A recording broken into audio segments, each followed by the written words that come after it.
Honestly, I normally take about 2 weeks and do nothing. I eat whatever I want. I drink whatever I want. Um, it's a long season, and obviously you can't be um, eating whatever you want every day and doing whatever you want every day. So when the season ends, you get to relax and enjoy yourself, enjoy life a little bit. Um, Some enchiladas. for sure. Oh yeah, love enchiladas. But yeah, normally I take about 2 weeks off and then get back into it slowly. To start with cardio and then 2 weeks after that start lifting weights and whatnot. But this year's a little different. Had that stem cell procedure done, and I've been told not to move for about a month. So I'm gonna do that. I'm gonna enjoy it for a month and um, get things going after once this stuff settles in and I'm able to rehab it and uh, get going again with workouts. So was this something that you knew was going to take place as the season wore on, or were you told about this at the end? Yeah, no, I knew it was gonna happen. I don't want to miss any time, which I didn't. But I could have done this before, but then I would have missed the rest of the season if I would have done it uh, when it was bothering me. So I just told them I'd wait till after, and I did. I know it wasn't the greatest season, but I'm pretty proud of myself for staying in there and finishing up the season. But as soon as that last pitch was made, and I knew I wasn't making the next one, uh, we had set up everything, um, and I got it all done. So, Marco, what exactly do they do? Because stem cells, this is a fairly cutting edge technology No here. pun intended. No, but yeah, but just what do they do exactly with the stem cells? Well, as far as I have a bulge disc, and that arthritis in my facet and side joints, so they kind of dug holes in there, went in with the stem cell, and they kind of sprayed it all over those areas. What we're hoping for is the good cells, that the new cells going in, just kind of taking over the bad ones uh, and develop itself into a healthy area. And um, now this isn't guaranteed, but I think just with the time off that I've already had, I'm already feeling better. So um, this can only do good. Worst case scenario, it does nothing, which is fine because I plan on working this area out and I plan on being 100% for next season. Um, but I'm hoping this, takes flight and grabs a hold of the area and kind of develops itself into something better, and I won't have to deal with this whole back issue anymore.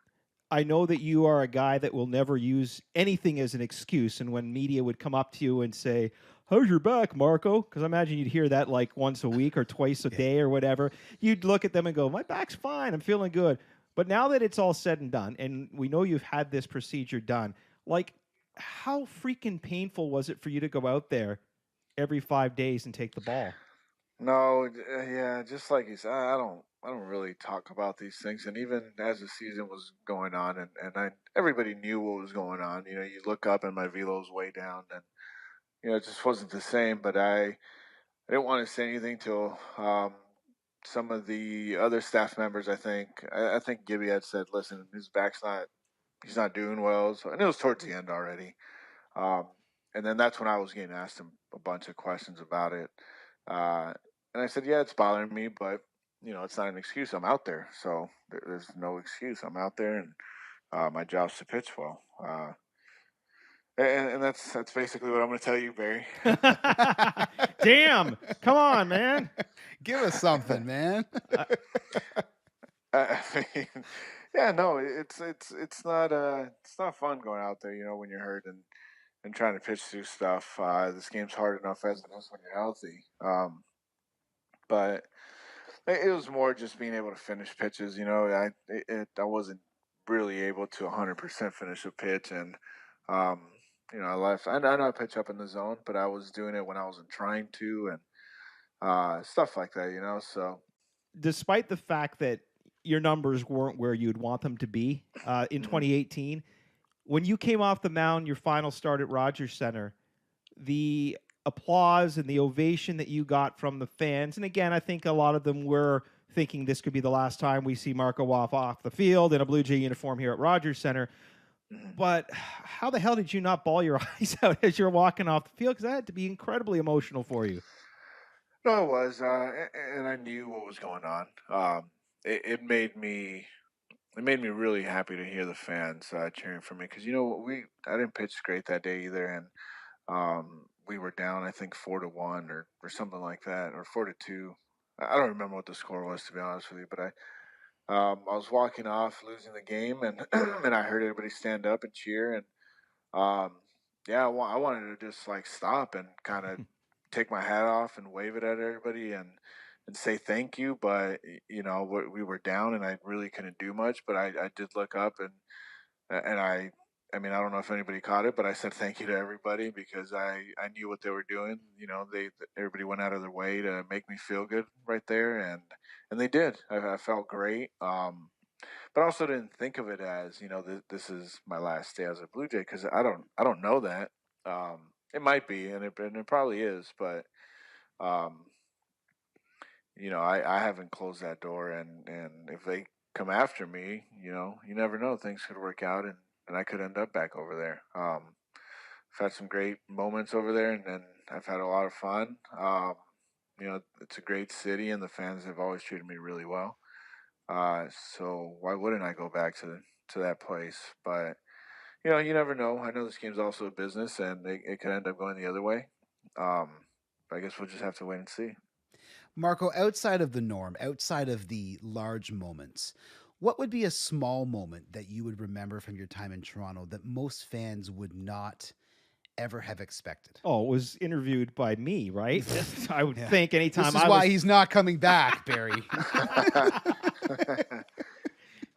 Every day I spent there was great, but um, you know, uh, I don't know if this is a small moment, but for me it was a huge moment. There's a couple where I had my daughter threw out the first pitch on Father's Day, then my son did, and then my mom threw out the first pitch on Mother's Day. The same day I received a bobblehead, so those days were real special, and people. These are things that happen way before the game starts, and not a lot of people get to watch these things. So those for me were special moments. And my daughter was the first one to do it. I think she was only like 3 years old when she did it, and I mean, she threw a great pitch, and I couldn't believe it. I was so proud of her. It was an awesome moment for me. For your kids to be able to come to the park and watch daddy play, like, dude, I would be an absolute bumbling mess on the mound just thinking Matt's about my literally starting to kids. cry right I'm like, now. yeah, just thinking about my children being in the stands watching me. I don't know how you could listen, man. If my back was barking, I could get through that over the thought of my kids watching daddy play. Like, oh man, it just must be the most wonderful yet emotional thing. It is, and I really, really have to try not to think about any of that stuff. I don't like to look up in the stands at all. I normally keep my head down and just, like I've told this a million times, I look at the catcher and that's about it. Because I don't want my mind racing somewhere else. But I will say this: after a rough outing, walking, once you leave the clubhouse and the family rooms right there, and your kids run at you, Oh man. and they have no idea what just happened. They're like, they think Santa Claus just showed up. They're Right. so happy, and I just gave up 8 runs, and they don't care. They have the biggest smile on their face, and they're so happy to see me. It makes those tough days a lot easier to get over. You basically hold that grudge until basically until you leave that clubhouse, and you're mad. You're mad at yourself that you let everybody down, and then once you leave that clubhouse and your kids run towards you, man, it just all goes away. It's one of those So things that you don't realize before you have kids because you'll go through the process and you may have your bad games and you may feel like crap for a while. But now that you have them, do you almost look back and say, how the hell did I ever get through those bad games before the Yeah. kids well, were they around? just Yeah, for sure. I mean, they definitely lasted a lot longer. I'd think about it day after day, and sometimes even leading up to my next outing, which is, I mean, 4 days of just being down on yourself. It's not good. Um, Nowadays, it's so much easier just to let that stuff go. I mean, it's still hard. Obviously, you don't ever want to pitch bad, and you don't want to let anybody down. But um, once you leave and you see the smile on your kid's face, man, it's hard to stay mad. Matt asked you about a little moment, and I was thinking about the time that you and all your teammates were presented with beautiful robes by your teammate David Price. What do you remember about that moment? Because to me, that's something that was very unprecedented. And I know you continued to wear the robe long after David left the team, but to have a guy come into the clubhouse, do the scooters, do the robes, and he wasn't trying to buy your love or anything. That just seems like this is just David Price's MO. This is just the kind of guy he is. But what did that mean to you? Oh man, yeah, I still wear this robe. I wear this robe like every day, You wearing it even now? now. Yeah. Oh yeah, oh yeah. This is you wearing the David Every Price robe. morning I get up and I put my robe on and I'll go get coffee or whatever. Um, I definitely still wear it, and hopefully I'll get to keep wearing that same robe for a long time. But it all depends on what team I'm in, I guess, next year. But yeah, what Price did for us, man, means the world to a lot of us. And it could have been, it could have, he didn't have to do any of this. Everybody liked this guy. He's such a good dude. And by the way, he pitched a heck of a game. Super proud of him, man. I know uh, he's had his bad games in the postseason or whatever, but he's a hell of a pitcher, man. He deserves everything he's ever gotten.